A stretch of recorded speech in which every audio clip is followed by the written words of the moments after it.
Hey guys, it's your girl Ashley and welcome back to my channel. So today I actually wanted to talk to you guys a little bit about mental health, specifically 3 misconceptions that surrounds mental health. I feel like this is such an important topic to talk about, especially with COVID-19 still making a grand entrance into our lives. And so I just felt the need to have this conversation and spread some awareness, especially within the Black community. So if you guys have your tea, wine, juice, whatever it is, bring it out and come and sit with me.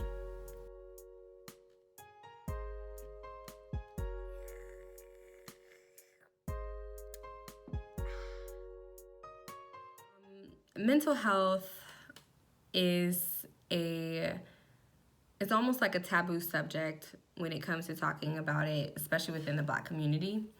I know for me growing up, mental health was not something that we discussed in our household. We talked about Jesus. We talked about the blood of Jesus. We didn't really get into mental health at all. It was kind of something that we just never touched with a 10-foot pole.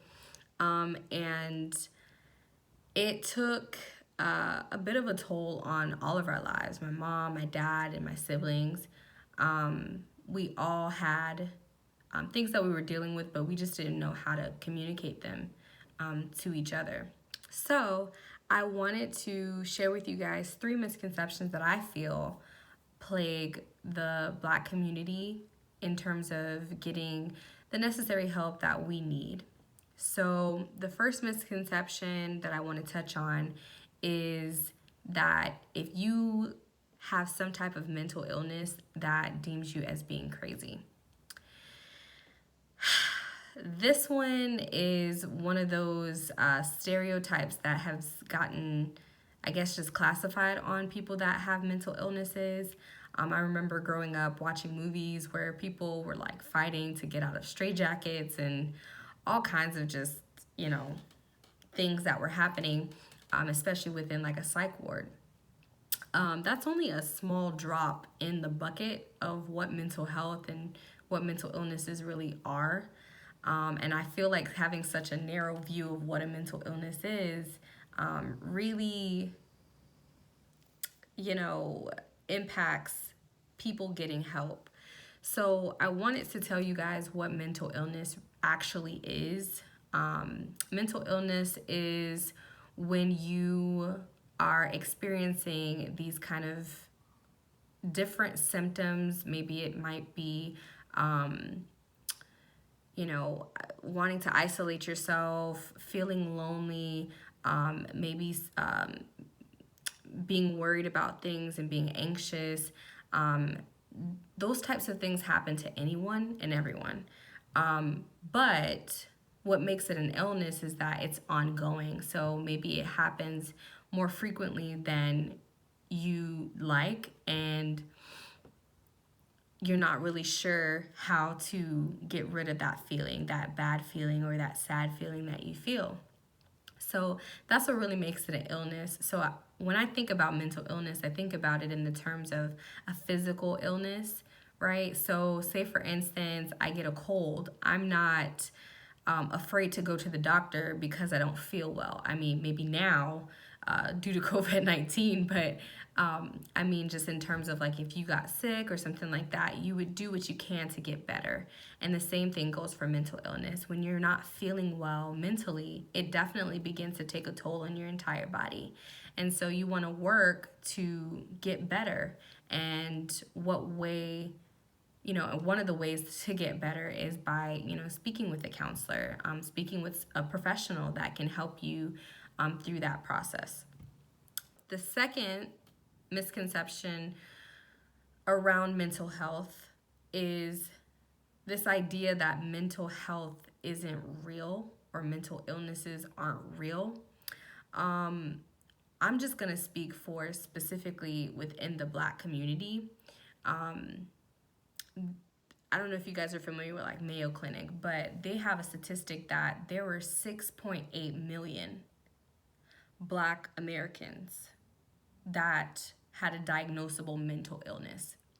So this isn't something that is a small feat, right? This is something that is touching a lot of people. There are people that are out here that are hurting, that are confused as of what's going on in their mind, and they don't know that this is something that can, this is something that they can be freed from, or even just getting some direction on how to tackle and treat this mental illness.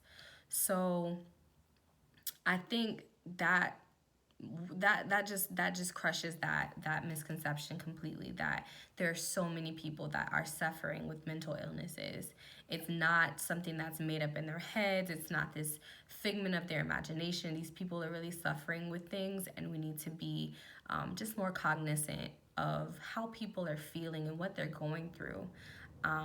Check in with people, especially during this time where there's some people that are very like extroverted, and they don't get to go out and be with you guys and hang out and that kind of thing. So please check on your friends, and even the elderly, check on them as well. This mental illness does not just affect a subgroup of people. It's everyone can be affected by this.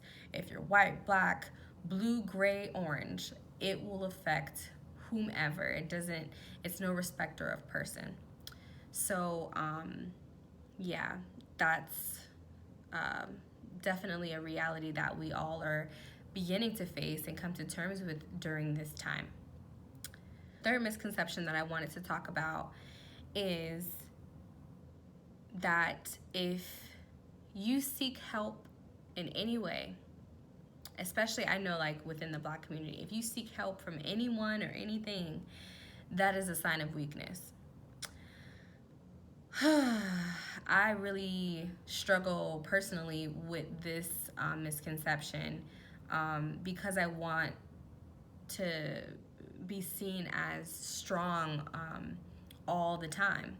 I don't want things to affect me. I want to just always have this kind of tough exterior. But my friends know I'm a bag of water. My husband knows I'm a bag of water. I really am super sensitive, and things do affect me.